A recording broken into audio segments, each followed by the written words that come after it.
Baruch Hashem. Today's Daf Yomi is Daf Yomi. We're recording now for Rosh Hashanah. Daf Yomi for the first day of Rosh Hashanah, and the Daf Yomi is discussing how do we know that if a Pesach is offered with the wrong intent, but it's actually the right intent, meaning to say it's not brought for a Pesach, and it's after Erev Pesach, it's the rest of the year, then we say that that's a kosher shlomim. That's a kosher shlomim. So what's the source for this idea? The Gemara learns it out from the fact that it says, Ella was Zevach ribuyehu. The Gemara learns it out from the fact that the word Zevach in that pasuk is going to be a ribuye because it says Zevach Shlomim. It's coming to include that if the Pesach is offered for another korban other than the Pesach, then it's kosher. Amo called the shachal elavik. So then we ask the question, well, maybe if you slaughter the Pesach, whatever korban you slaughter it for, then that animal becomes like that korban. So I'm a Rabbi Avin. No, we're not going to say that. Why? We're on top of Tess on the Allah. The reason we don't say that is dochin kochim hanecholim eitzel kochim hanecholim. Vein dochin kochim hanecholim eitzel kochim she'ein hanecholim. We turn the Pesach, which is a kochim that is eaten, we turn it into a kochim that is also eaten, meaning a Pesach could become a shlomim. But we don't push ein dochin kochim hanecholim. We don't push this kochim that's eaten, the Pesach. We don't make it a korban that's not eaten. Mar says, yeah, but there are other korbanos that are eaten other than the shlamim. The chatas and the asham are korbanos that are eaten by a kohen. They're not eaten by a shlamim who's eaten even by Israel, but they are eaten by a kohen. So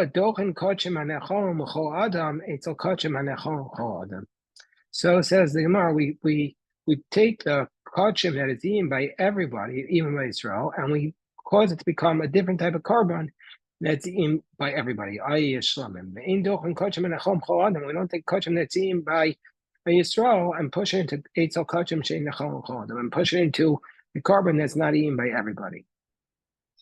So therefore, the Pesach becomes a shlamim. Rabbi Yossi bar Rabbi Avin Amar, he formulated differently. Dochen kachim kalim eitzel kachim kalim. The Pesach is considered a kachim kalim. It's a lesser form of holiness. The basic korbanos are divided into two types of holiness, what are called kachim kalim and kachim kachim. The kachim kalim are the lesser forms, like for example a shlomim, and the kachim kachim are like the higher forms, like the chatas and the asham and the oah. So we turn this kachim kalim, this lesser form of holiness, i.e. the Pesach, and it becomes another kachim kalim, i.e. the shlomim. The ein dochem kachim kalim, eitzel kachi kachim. And it doesn't become the kachi kachim, the higher form of holiness, i.e. the chatas or the asham or the olah. So Ma'az Geflorav Yitzchak Bar Rebbe Sevarav, that is his name. Some say that he is one of the Savorayim. Some say that really affected Bar Rebbe Sevarin, that he's one of the figures. You know, the language of Zevachim is different than the other Masechtos. So some say this is written later on, like by the Savorayim. So he challenges this. If we follow that theory, that it becomes like other kachik kalim, maybe it becomes like a kachik kalim, like meiser. Maybe you've slaughtered the Pesach for the purpose of a meiser, the 10th animal that comes through your pen, then maybe it becomes that. Why would it matter if it becomes a meiser? The what we buy in Nisachim, that the meiser doesn't get the accompanying offerings, i.e. the libations of the wine and the flour mixed with oil, will milk it away. And also that if you try to do Tamura on this Meiser, you would get lashes. So maybe that's what it's teaching us, that in Meiser, you're not going to do Tamura. So maybe you don't bring a Nesachim, and also you get lashes on it. And milk it away below Yigael. And also, if you try to redeem it, you're going to get lashes. So the Gemara says, Amakra Siriya Kodesh. Zeh Meiser v'inachar Meiser. So it tells us that the Meiser should be the Asiri, that the Meiser will be the 10th animal. The 10th animal will be the Meiser animal, but nothing else can be the Meiser animal. Maybe if it was slaughtered for the purpose, maybe if the Pesach was slaughtered for the purpose of a firstborn animal, then it'll have the halachos of the firstborn animal. The Gemara says, so why would we care? Do what we buy Nesachim? A firstborn animal does not require Nesachim. or inema, or alternatively, the leisvil kohanim, that it has to be given to the kohanim. The Gemara says bechor nami. No, a firstborn animal. We're going to learn it out from the fact that it says avra. We make Xer Shava with the Meiser animal. The Meiser animal says Kol Asher Yavor. And by the firstborn animal, it says Vavarta Kol Peta Rechem. So Avra mi Meiser Gomer. So we compare the Bechor to the Meiser. So no, you can't learn it out. It won't become a Bechor. Ema Shachte L'Shem Temura Ave Temura. Well, maybe if you slaughtered it for the purpose of it becoming a Temura, then it will become a Temura. So why would we care if it's a Tamura? But milka, that maybe you're going to get lashes because you're not allowed to do a Tamura. The Tamura is the halacha that you're not allowed to do it, and if you do it, it takes effect and you get lashes. So maybe that's what we're saying. If you slaughtered it for a Tamura, it becomes a Tamura. So, and you get lashes, or inami will make him away below yimacher below yigal, or else maybe you won't be able to sell it or redeem it. That's the halacha with a tamur animal, that it cannot be redeemed. So the Gemara says, Amar Mar Zutra Breder of Nachman Amar Kra. No, the pasuk says Vayahu u'tamurato. Do tamura ve'inacher tamura. No, it cannot become a tamura. Meaning this carbon pesach cannot become a tamura. A pesach slaughtered for the sake of a tamura does not become a tamura. Ema shachto Hashem todo aviki todo. Maybe it will become, if you slaughter for the purpose of a Thanksgiving offering, will be a Thanksgiving offering. So why would that halacha matter? We're going through a survey of why of all the laws of the karbonos. Latino lechem. Maybe it's the halacha matters to require bread. A carbon toda requires 40 loaves of bread. Gemara says no. Mi kamida de pesach kufe will buy lechem. Is it really possible that the pesach itself does not require bread? Umosaro, but if it was left over and it remained, and then you sort of for the purpose of a toda, it would require bread. Umosaro by lechem. Well, if that's the case, the Gemara says, if that's your proof, iacha hashtanami. Well, if that's the case, the pesach kufe will buy nesachim, umosar buy nesachim. Is it really the case? You can make the same question about shlamim, because the shlamim requires a nesachim. And so the Pesach itself doesn't have these nesachim accompanying it, but the shlamim does. So we see that the leftover Pesach does require more than the original Pesach. The Gemara says, no, anan hachi kamrinan. This is what we were saying. We were saying, Mika mida de moser toda atzma by lechem. No, if there was a toda itself that was left over, it would not require any bread. The ilu moser da asya lehume alma by lechem. But if a Pesach became a toda, you want to say will require bread, so there's no nafkamina. So therefore, the mask for Rav Yemer Breder Film, Limaidim Moser Pesach Siv. How do we know that we're talking about a Moser of Pesach? How do we know that this pasuk is written about a Pesach? Dilma b'Moser Asham Siv.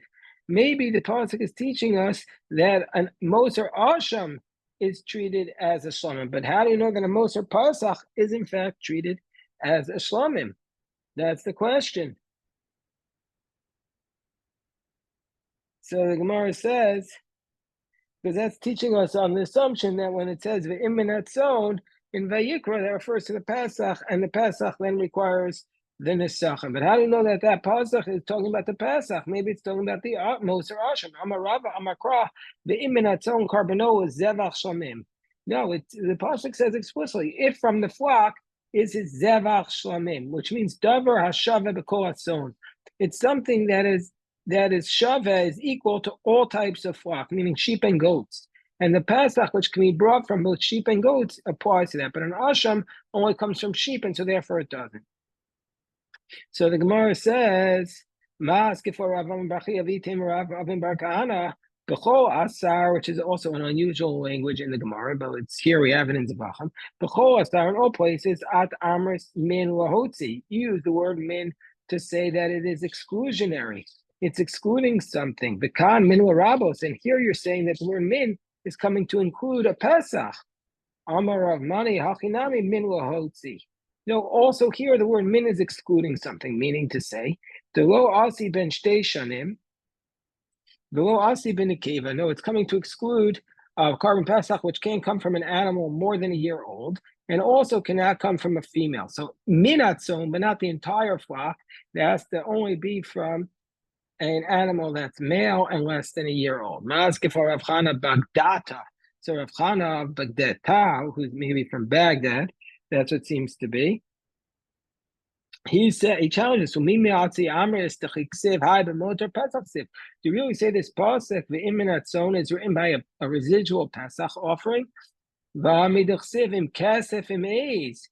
But later on in that same pasuk it says v'im kasef whom akrivas karbono v'krivo solifnei Hashem v'im eis karbono v'krivo solifnei Hashem. It says im kasef im eis.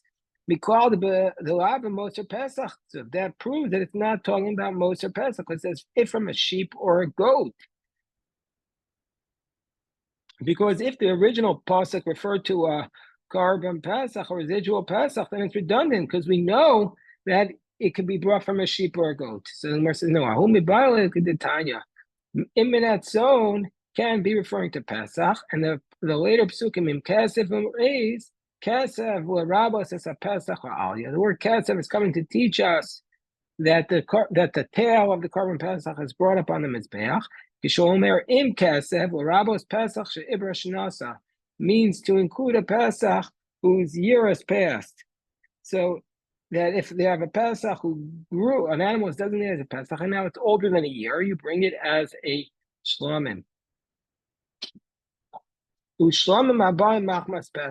also it's coming to include a shlomim that comes because of the Pesach. This refers to the Chagiga, which is brought on the 14th of Nisan together with the Pesach.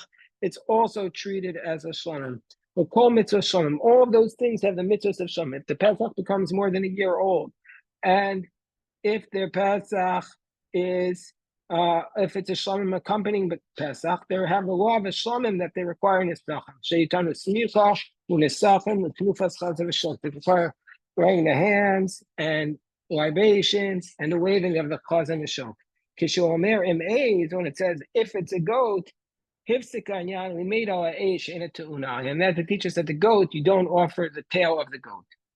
Gemara says, do you mean to say im kasef, to teach us that the word if it's a sheep, it's teaching us that if the Pesach is over a year old, it's brought as a shlom. If it's brought at the shlomim. But so why do we need two psukim to teach us that if it's the same halacha for any Pesach that's after Pesach as a shlomim? Why do we need a specific law to teach us if the Pesach becomes over a year old, it's a shlomim?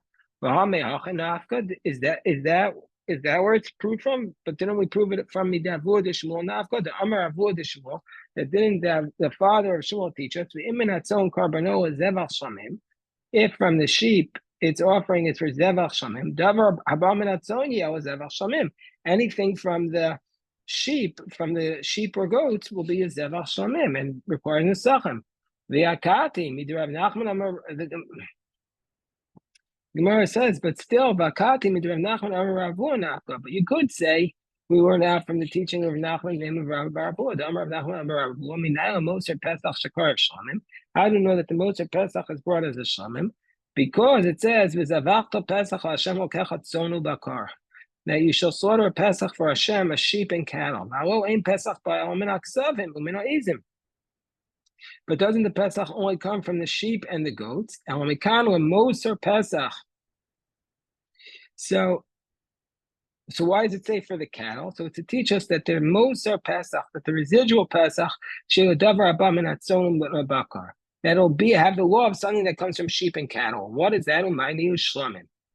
So now we have three psukim basically teaching us this idea. We have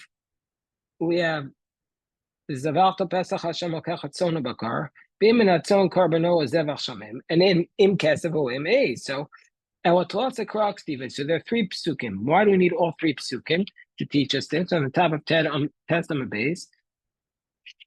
Why do we need all three psukim? So the Gemara is telling us Chad ve'ibra zmano ve'ibra shnaso. One is to teach us if the sacrifice is passed, but its year has not passed, meaning to say it's no longer the time of Erev Pesach, but still within a year. So one is it's time for one is where the time for the carbon is passed and the year is passed. One is where for the time for the carbon is passed, but not the year; it's still on the year old. And one is where neither has passed, meaning to say it's not yet Erev Pesach, and we need all three cases. Because the Rahman Achad, if we just had the first one where both the time of the year and the age of the Pesach has passed, where both the year, the date, and the age have passed, so it's completely pushed off. But if its time has passed, but not its age, the Chazir will Pesach Sheni can be brought the next month as a Pesach Sheni, imalo. Because the Rahman Ahani Tarti, and if you want to say only these first two psukim, I would say Mishum de Itko or Mimil Sayo, because they're completely removed from their status as a Pesach. But where the time has not passed, the Chazi of Pesach could still be brought as a Pesach. I would say it doesn't become a Shlomim. So it's true, you need all three psukim. Amarav Mishmei de Mavog. Rav says in the name of Mavog, also a very unusual name. Chatos sheshachto Hashem chatos nachshon kshira. If a person changes a chatos for the sake of the chatos of nachshon, what is the sake of the chatos of nachshon? The sake of the chatos is the chatos that was brought by the prince Nachshon or any other of the princes during the Chanukas HaMizbeach, during the Miluim ceremony. So Nachshon was the Nasi at that time. And so here you brought your chatas for the purpose of Nachshon. Then it'll be kosher. Those Torahs chatas, Torah al chatas. There's one law for all the different types of chatos. And so therefore,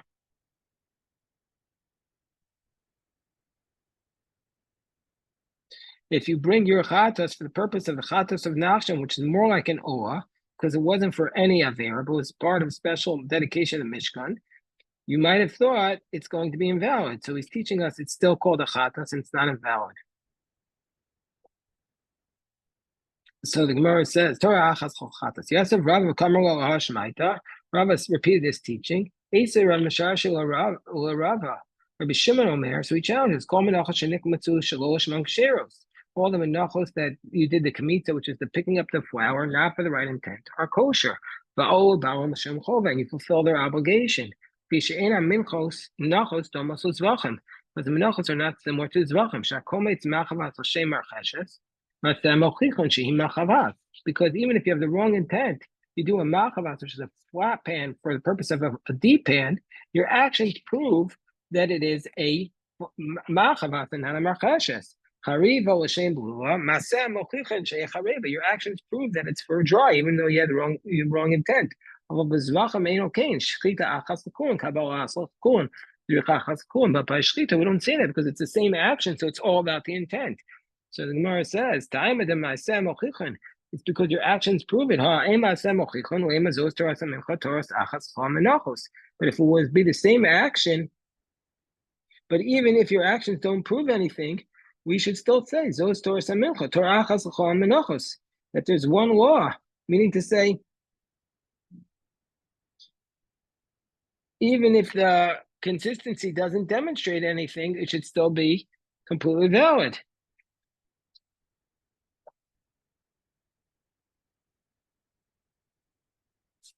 So basically, Gemara says, this is what Mavog, this is what Rav said in the name of Mavog. Amar Rav made the Mavog. If you did a chatas with the intent that Nachshon receive atonement through it, it's okay. Because because there's no atonement for the dead. So since Nachshon is no longer alive to receive the kapara, he's not subject to the same atonement. And so therefore it's only going to be invalid if he's subject to the same atonement. So since he's not subject, it's going to be kosher. So why does it have to say, if that's the case, why do you say specifically Nachshon? It could have said if it was slaughtered for any dead person. Where it says, Ha Kamashon time of the nace. No, it's to teach us the reason why it's valid is because he's dead. Hadachai dumya de Nachshon, but if he be alive like Nachshon, be psuo. My nihu. And what is that? Chatas Nazir, Chatas Mitzorah. If it was done for the purpose of a Nazir or Mitzorah, it would be disqualified. Gemara says, no. Hani Oas Ninu. These Chatas are really like Oah. Meaning to say, a chatas slaughtered for the sake of someone having to bring a nazir's chatas mitzorah's chatas should be valid because it's totally different. So this is what Rav said in the name of Mavog. Amar Rav Mishmein Mavog. Chatas sheshachta al shemechuyev chatas kenachshon kshera.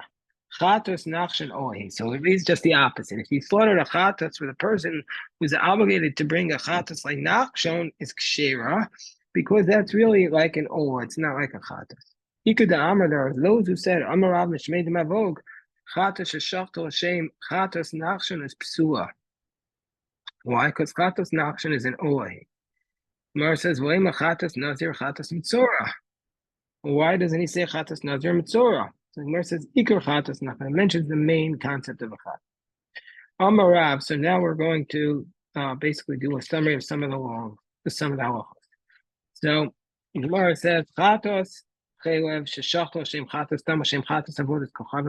slaughter your chatas of chaylev for the purpose of dam and avodas kachim, it's kosher. L'shem chatas nazir, l'shem chatas mitzorah psula.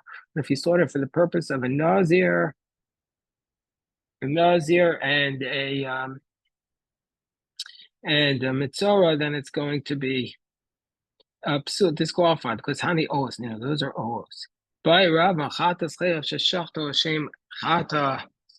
Tumas Mikdash v'Kadash of Mao. Let's say he did it for the purpose of the chatas of Tumas Mikdash v'Kadash, which are basically positive violations. Mi Amrin and Karis Kamosa. Do we say that they're like because for both of them it's Karis? So it's not possible. Doma ein Kavua Kamosa. Or do we say that since it's the one of the Tumas Mikdash v'Kadash is basically not a chatas kavu. It depends on whether or not how much money you have to cover all of the oreid, and so therefore maybe it's going to be disqualified. He says they're all disqualified. My time, meaning to say it has to be brought for that very sin. You can't atone for one sin for another sin. According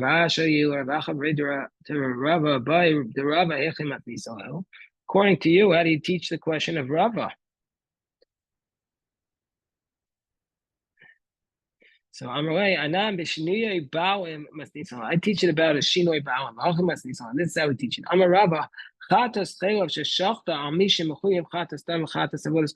he slaughtered chatas chaylev for the purpose of somebody who's obligated to bring chatas tam and chatas avodas kachim psua, that's disqualified. But al mishim mechuyev chatas nazir chatas mitzorah kshera. If it would be for someone who has to bring a nazir or mitzorah, it's kshera.